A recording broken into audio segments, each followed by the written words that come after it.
Thank you so much for being back on the show today. It's a pleasure. Of course. Now, we're talking about neck pain today. Now, what exactly is going on in your neck when you're experiencing pain? Neck pain is one of the most common things that I see in our office. Right. Absolutely, bar none. Low back pain some, but really neck pain more often than not.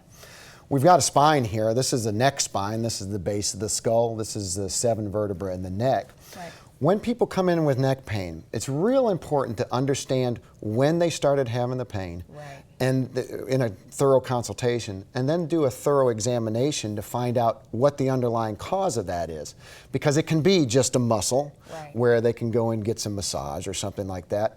But in a lot of cases, it's not just a muscle, it's something that was going to come on anyways. right. And so what's happening in the neck is these joints in here, these are called the facet joints, going down the back part of the neck. Usually people have pain in the back part of the neck. The discs are actually in the front part of the spine. So these joints down the back part of the neck, they're called the facet joints. There's actually a nerve that comes out of the spinal cord and goes to those joints. Right. So if there's any type of a misalignment in there, it'll put pressure on that nerve and cause that pain signal to turn on so that you feel it. Now, could it have been something that just happened last night? Well, yeah, it could have been. Yeah.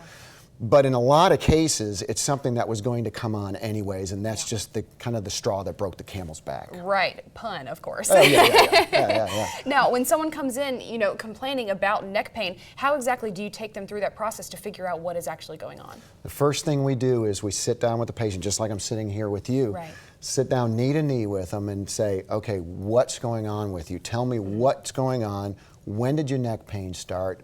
What makes it worse, and that type of thing. Then I tell the patient, listen, we've got to find out what's going on. Yeah. We've got to do a thorough examination to find out exactly what's going on. Right. Now, during that thorough examination, we can determine if it's just a muscle or if it's something that we have to do. Yeah. If it's something that we've got to do something about, we may have to take some x-rays of your neck to find out exactly what's happening in there, because to see is to know, and to not see is to just guess. Yes. So we want to see exactly what's going on in there. Right, so by sitting down and of course having that consultation can lead you to a better diagnosis of what's actually going on, rather than just kind of going on, I woke up this morning and my neck was hurting. Absolutely. Yeah. Most people will say, most people think it's not a big deal. Right. It tain't nothing. Right. I'm not a tain't nothing doctor. Usually people won't go see a doctor if it's not something that's pretty painful. And so we can determine if it's just a muscle. If it is, we tell them. If it's not, here's what's going on. Let's do something about it. Great. Thank you so much. I appreciate you being here again. My pleasure.